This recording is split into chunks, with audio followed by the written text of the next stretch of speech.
Good evening, everyone, and welcome to our next live session on TCS NQT preparations.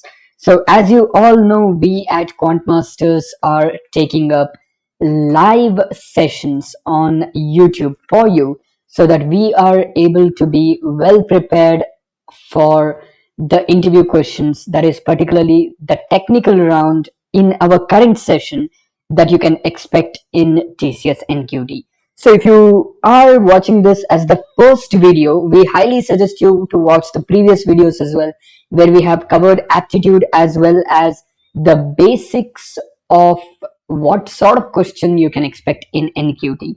So just to recall, our last session was supposed to go on for a few more minutes, but the stream somehow unfortunately ended due to some glitch. So I'm just going to point out a simple thing that we all need to know. That is, whenever we talk about, let's say, TCS NQT in particular here, you're going to be given two different parts. Just to recap, before we quickly move on, in the technical round, you're going to be given two parts, which is MCQ as well as program. So when you talk about MCQ, you will be given 10 MCQs to be solved within 15 minutes of time, and you're going to be given two programs to be solved within 45 minutes of time. So these two programs will be divided amongst 45 minutes, and these 10 MCQs will be divided amongst 15 minutes. So this is exactly going to be the pattern for you. And when you talk about MCQs, there are a lot of different domains in which you can expect MCQs from here. So just to point out, just to be very clear about this to everyone, please note that this MCQ is not only from C or C++. It can be from Java. It can be from software development lifecycle. It can be from algorithms. It can be from pseudocode. It can also be from data structures. So these are the possible concepts from which you can expect MCQs. Followed by these MCQs, when you want to go for the program part, you will be given two programs which will be fairly simple and easy. If you're good with logical understanding of programming languages, if you're good with solving codes in a logical way, you should find this very easy enough. There will be two simple programs, not going to be too difficult, which can be solved very quickly and easily. So let us go ahead and begin learning what exactly may be asked, what exactly could be asked, and how do we solve this. Now, since it's a live session, I request all of you to be highly proactive and interactive within this session, because I will be providing you guys with a few MCQ questions, and I will ask you the solution for the same question as well. So let us go ahead and begin very quickly. Now, in today's session, we're going to take a look at the demo NQT questions that are given officially in TCS website. So we're going to take a look at those, and from that we're also going to take a look at similar questions that you can expect, so you can have a clear idea of what do you need to prepare. Because given there's only about 10 days of time, you need to start preparing the exact right concepts. Otherwise, if you start learning something else which will never come up for this interview, there's no point in doing that. So you need to know exactly what to learn and exactly how to learn for this NQT. Let's start that here with the MCQ part for today. So just to point out, when you talk about MCQ parts, as I have pointed out, you can expect MCQs from various domains. So in the given question, just to point out, in the portal, so that everybody knows this, in the portal, you will have a notes button where you can type something and calculate if you want. You will also have a mini calculator button, which will give you a simple calculator, not a scientific calculator, but a simple calculator. So if you want to perform some mathematical operations like left shift, right shift using multiplication, division and everything, you can use that calculator. If you want to calculate something by typing it down or writing it down, you can click on the notes button, which will open a big notepad where you can type and calculate as well. So these two will be directly provided in the portal itself when you will be going for the interview. So please remember that will help you out in case you want to perform some calculation directly over there. Anyway, let's go ahead and take a look at the NQT questions that were asked when it comes down to MCQs. So we're going to start with MCQs to begin with. Then later on, we'll go ahead and take a look at programs. So let's start with the first MCQ that was asked. So this was a simple MCQ. So this MCQ is based on data structures. The particular data structure in question is graph. So the question goes like this. A connected graph. There's a connected graph. Let me just write it down very quickly. And this particular connected graph has 3 regions and it has 8 edges. Let me just point it, 8 edges. And they're asking you how many faces does it have? What is the number of faces that this particular connected graph has? So it's a fairly straightforward question. This question is based on what we learn in basic concept of graphs. Think of this. Any graph, just to be clear, there's a simple formula to help solve this question, which I'll just explain before solving this. So just remember, there's this simple little formula that is called Euler's formula.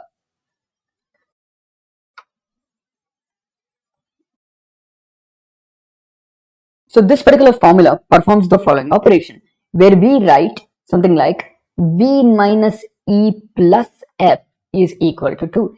In other words, vertices minus edges plus faces. Faces, or in other words, regions, should be always equal to 2. This is the formula that we have.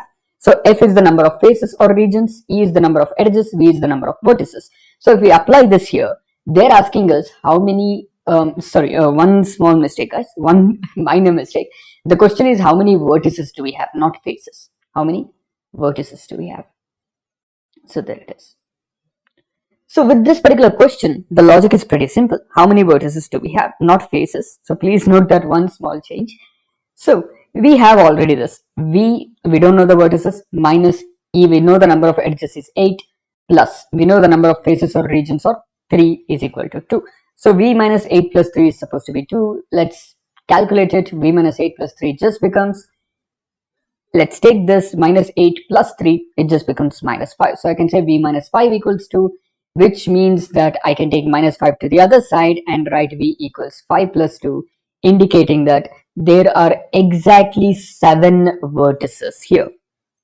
So such simple questions can be asked. This is the exact question that is there in the demo NQT programs section that is there. So if you go through the website, this is the kind of question you can expect, which means if you want to work on data structures, this is where I'll start to explain how you can study this as well, because we know that 10 days is pretty less, but it still may be enough if you go through the right ways. So that is exactly what I want to point out right now.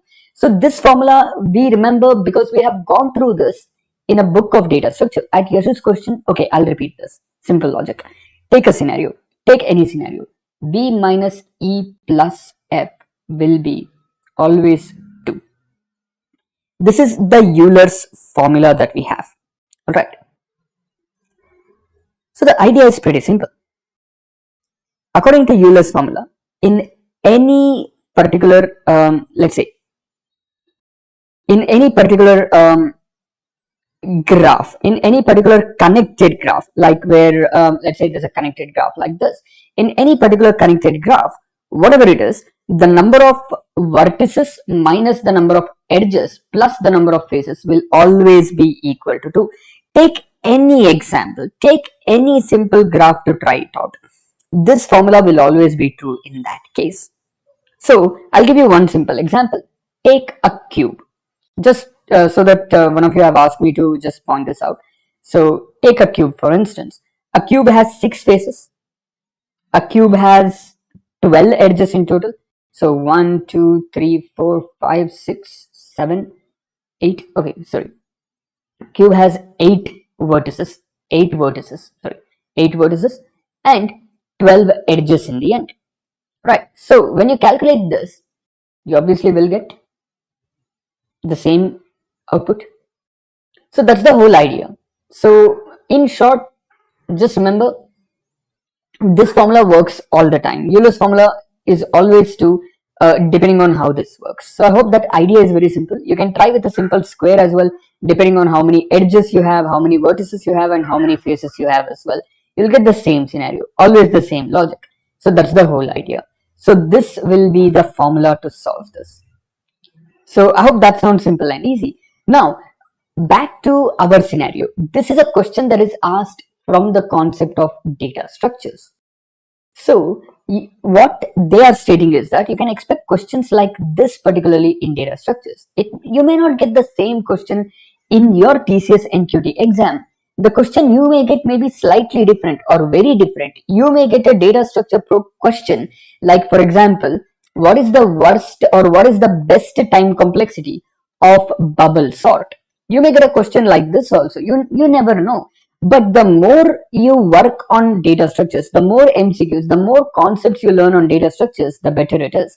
Because in the 10 questions we have received in the demo test online within TCS NQT's portal, there are 2 questions on data structures directly given. So it may just be of a little higher importance. And data structures, as we all know, is of higher importance, especially when it comes down to coding questions. So it makes no doubt regarding that. So that's why I would suggest you to highly focus on this. Let's go on to the second question that we have within the same. So let me just move on to an online compiler to write the second question that has been given.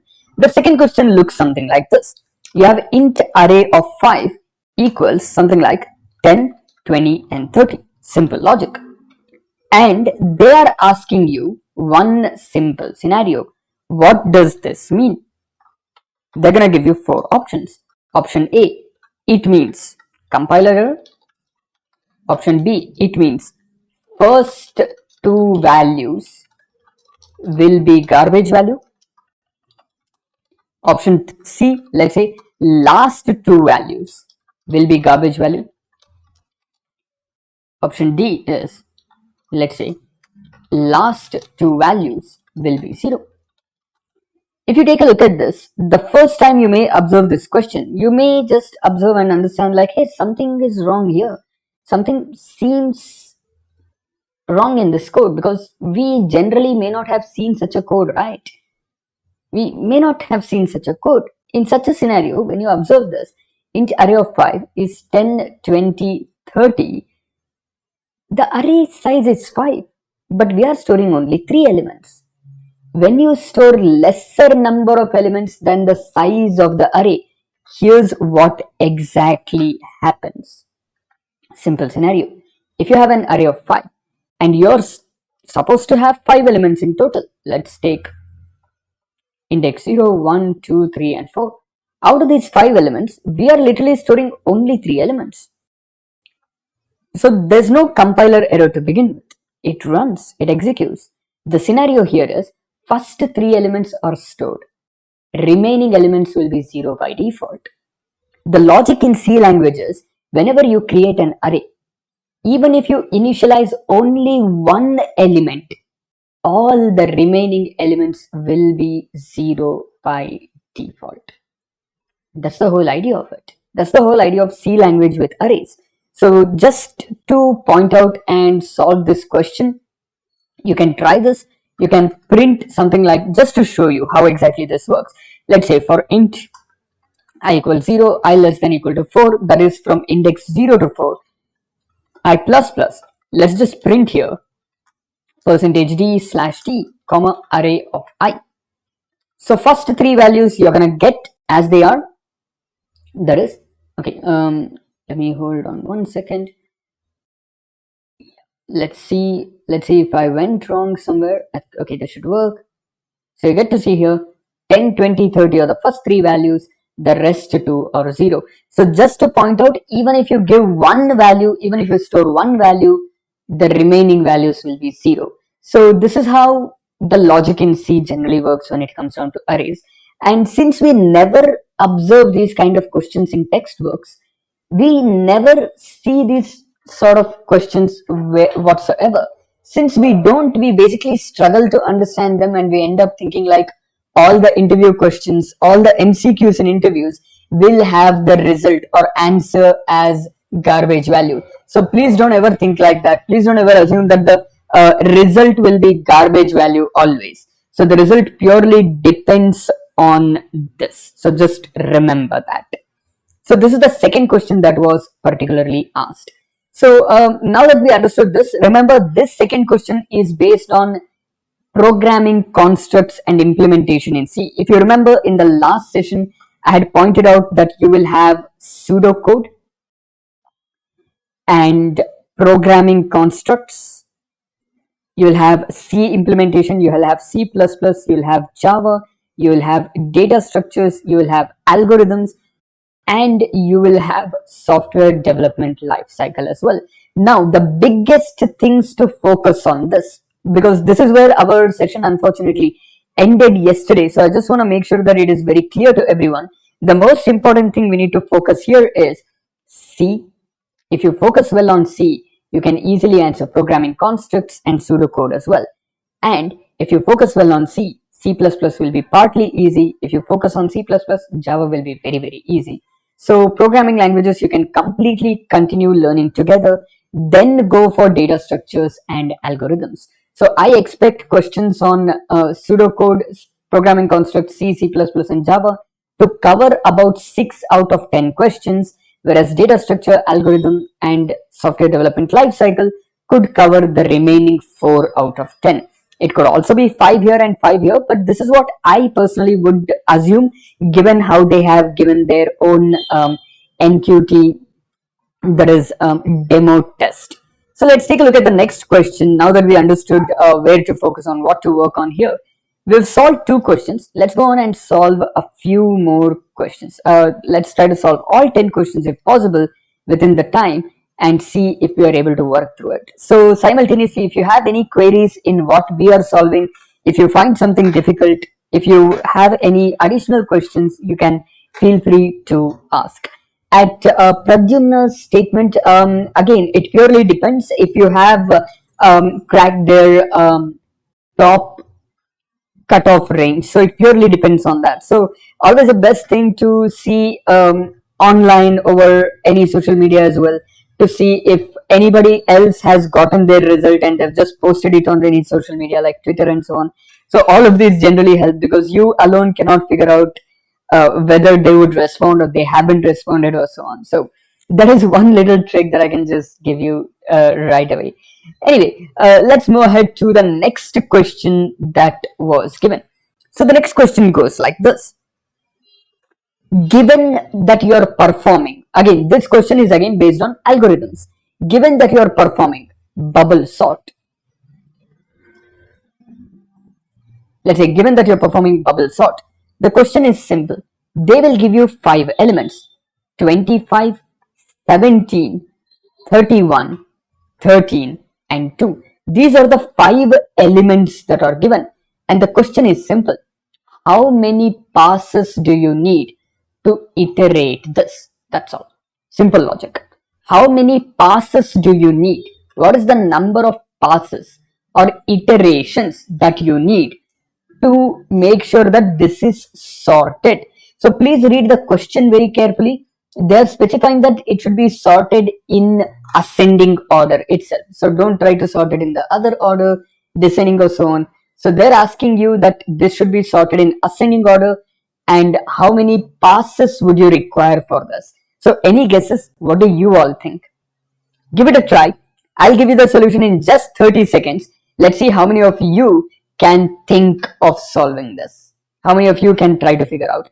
Remember, just as a clue, if you're working on bubble sort, if there are n elements, at maximum there can be only n minus 1 passes. Please remember this logic. For an array of n elements, there can be maximum of n minus 1 passes. I'll give you a simple example to understand this better. I'll give you a different example, and I want you guys to try solving this. Let's see if we can do that. So since I've got a couple of answers, that's totally fine. I'll give you a different example. I'll solve that. I want you guys to solve this instead. Let's see if we can. Here's my example. I'll take 5, 4, 3, 2, and 1.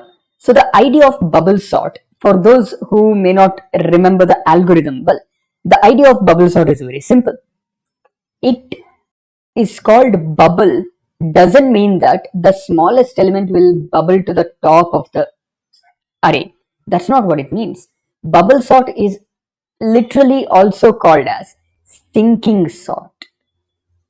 It's also called as sinking sort. There's a reason for that. The reason is in each pass. I'll just point out in each pass. Let's say this is the first pass. In first pass, we will take the largest element and put it at the end of the array. And when I say we'll take the largest element and put it at the end of the array, that doesn't mean that I'm going to put 1 here, 5 here, remaining elements will be as it is. No, that's not how it works. When I say I'm putting the largest element at the end, what I do here is compare the first two elements. Which is larger? First element is larger than second, right? So we will swap them. Now we'll compare these two elements. Now remember, the element in index 1, this is index 0, I'll just write indices also so that it's clearer and nobody gets confused by looking at this. Let's say this is 0, 1, 2, 3, and 4. Let me see if I can move this. I don't think I can move this further. Let it be. So here in this case, first thing we're going to do here is just compare the element in index 0 and 1. Element in index 0 is greater than element in index 1. Let us swap them. After that, we'll compare element in index 1 and 2. Element in index 1 is greater than element in index 2. So swap them as well. Now compare element in index 2 and 3. Element in index 2 is greater than element in index 3. So again swap them.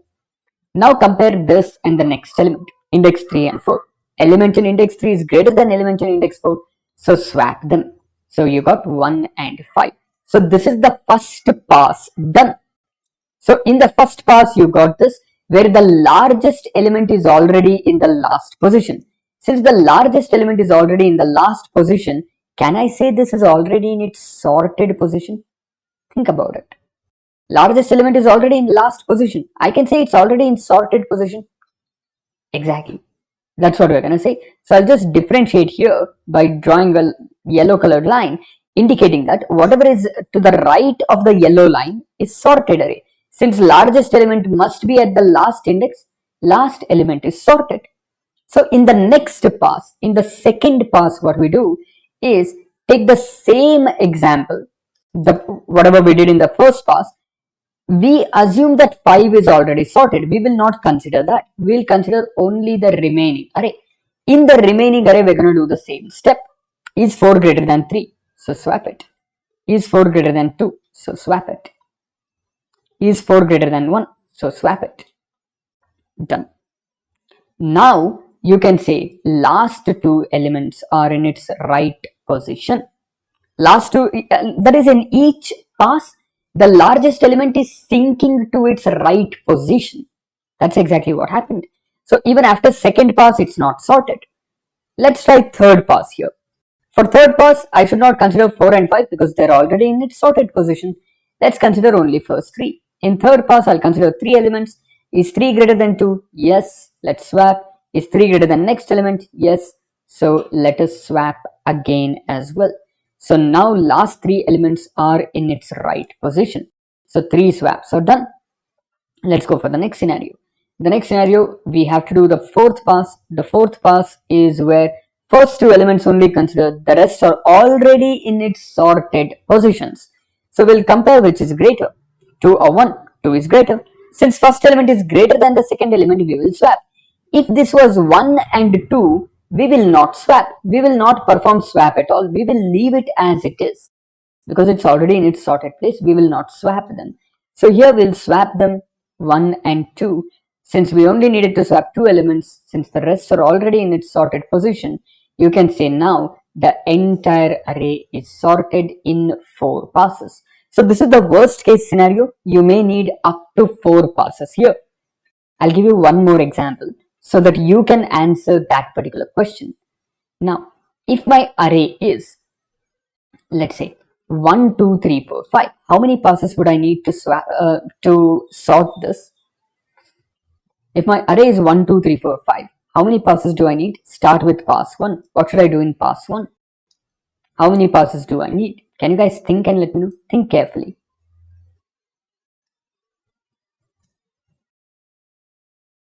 So at Yash's question, if it is slightly confusing, do not worry. The simple logic is that in each pass, I'll repeat this, in each pass, you compare two elements. If the first element is greater than the second element, swap them. Alright? After that, compare the next two elements. If the first element is greater than the second element, swap them. After that, compare the next two elements. If the first element is greater than the second element, swap them. After that, compare the next two elements again. If the first element is greater than the second element, swap them. So by the end of this entire series of steps, can I say largest element will come at the last position? If I have something like 10 here, swap 10 and compare 10 and 2. 10 is greater than 2. So we're going to swap 2 and 10, right? When you compare these two elements. Then next case, now you have 10 and its next element 3 and so on. So this is the entire logic of bubble sort. In each pass, largest element goes to the end of the array. After largest element is at the end of the array, in the next pass, take only the remaining elements and repeat the same step until you get the largest element at the end of the array. This you need to keep repeating total n minus 1 times to sort the array. I hope that explains it very, very clearly. I hope there's no more confusions and it's very clear to understand this. Now with this particular logic, here's my simple question. Here, if this is my array, how many passes do I need? Previously you saw we needed 4 passes to make sure that it is sorted. How about now? Any guesses on how many passes we may require this time? Think of this. You're comparing first and second element. Is first element greater than second element? No. So do we need to perform swap? Do we need to perform swapping at all? Absolutely no. We don't need to perform swapping. Since we don't need to perform swapping, I'll retain the first two elements as it is. Now let's compare second and third element. Is the second greater than third? No. So let's not swap. Now compare third and fourth element. That is index 2 and index 3. Is the value in index 2 greater than value in index 3? No. So don't swap, leave them in its position. Now compare the element in index 3 and index 4. Is the value element in index 3 greater than the element in index 4? No. So even then don't swap. So no swaps happened. When no swap happens, I can say the array is sorted. When does swapping happen? Swapping happens when a larger element is there in an index behind a smaller element. That is when swapping happens. If there is no swap of elements happening, can I say the array is sorted? Yes, I can. So in bubble sort, there's this particular condition that in any particular pass, if no swaps happen, you stop at that pass itself. You don't continue till the next pass. That is why 4 is not the answer for every array of length 5. I'll repeat. 4 is not the answer for every array of length 5. In the worst case scenario, for an array of length 5 or 5 elements, you need to do 4 swaps. In the best case scenario, you need to go through 4 passes. In the best case scenario, for an array of 5 elements, you need to go through only 1 pass. Because if there are no swaps at all, that means array is sorted, you don't have to go through the next pass. That's the whole idea. So with this logic, can you guys take this particular array? I'll call this as index 0, 1, 2, 3 and 4. I'll mark it with a different color so it is much more clearer. I hope this is a different color. Okay. So take this as index 0, take this as index 1, take this as index 2, 3 and 4. Can you guys let me know how many passes will happen this time? Start with first pass, take 30 seconds of time, try to figure out. I'll give you the answer by the end of the next 30 seconds. Let's see how many of you can figure this out. How many passes will bubble sort require to perform ascending, to create ascending order based sorting for this particular array of 5 elements? Worst case 4, best case 1. You could end up either in 1, 2, 3 or 4. Which is your result? That's all. Let's start for the first. in the first pass. Is 25 greater than 17? Yes. So let us swap them. Is 25 greater than the next element? Yes. Absolutely no, sorry. 25 is not greater than 31, so don't worry about it. Then take the next scenario. Is 31 greater than 13? Yes. So swap them. Now, is 31 greater than 2? Yes. So swap them. I'll give you a simple logic. Instead of doing all of these steps, you can solve this in a better way. I'll give you the simple logic after solving this. This is the first pass. Let's go for the second pass. The second pass is you got to realize that the last element is already sorted. Let's not worry about it. Let's only take the remaining. So when you take the remaining, 17 greater than 25? No. So let's remain as it is. 25 greater than 13? Yes. So let's swap them. Now 25 greater than 2? Yes, again. So swap them. Done. So last two elements are now sorted. Now let's go for pass 3. In case of pass 3, same logic, but only for first three elements. Is 17 greater than 13? Yes. So swap them. Is 17 greater than 2? Yes. So again swap them. Then the remaining elements which are already sorted, don't worry about them at all. So you've got this. Now, do we need fourth pass? Of course we do. We do need pass 4 because first element is greater than second element. So 2 comes here, 13 comes here, 17 comes here, 25 and 31. So number of passes you require are 4. In short, in simple logic, when the smallest element is in the last index, you always need to perform n-1 passes. A simple logic. Take any example. When the smallest element is in the last index, you always need to perform n-1 passes. Take any example. Take it as 2, 3, 4, 1 or 2, 3, 4, 5 and 1. Take any of this 5 and then 4 and then 3 and then 2. All of them to be swapped in different cases, in different passes. So when the last index has the smallest element in bubble sort, it has to perform all passes. So if you know that, you can solve it without even calculating. But if you don't know that, that's completely alright. You've got 15 minutes to solve 10 questions, which is really a good amount of time. You can still solve this very easily, even by writing it in the notes part of it. Again, just to repeat, you'll have a notes and a calculator button both on top right corner, sorry, not top left, top right corner, where you can access them to write them and calculate if you want. So do that. Please don't use additional calculators or notes by looking away from the monitor. Please use it on the monitor just to be on the safer side for your interviews.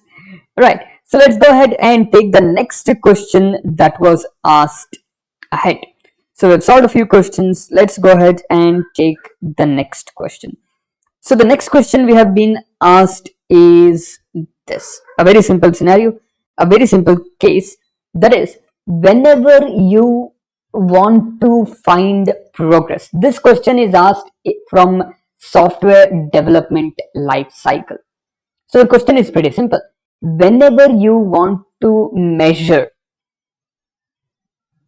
a progress, whenever you want to measure progress of a project, whenever you want to measure the progress of a software development or any development versus time, what exactly will you use? What sort of chart will you use? So they have multiple options. One is called Mentimeter,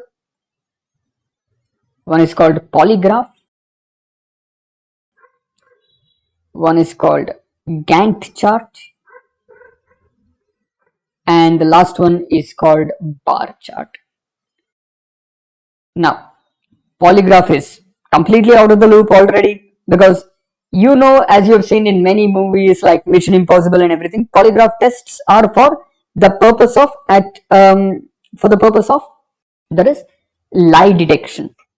At Yash's question, right after this question, I can give you the rundown of it, so you can find a better idea of it. All right, I'll do that. Not to worry.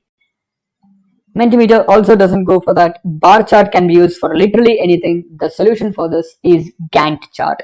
If you take a look at this and search for Gantt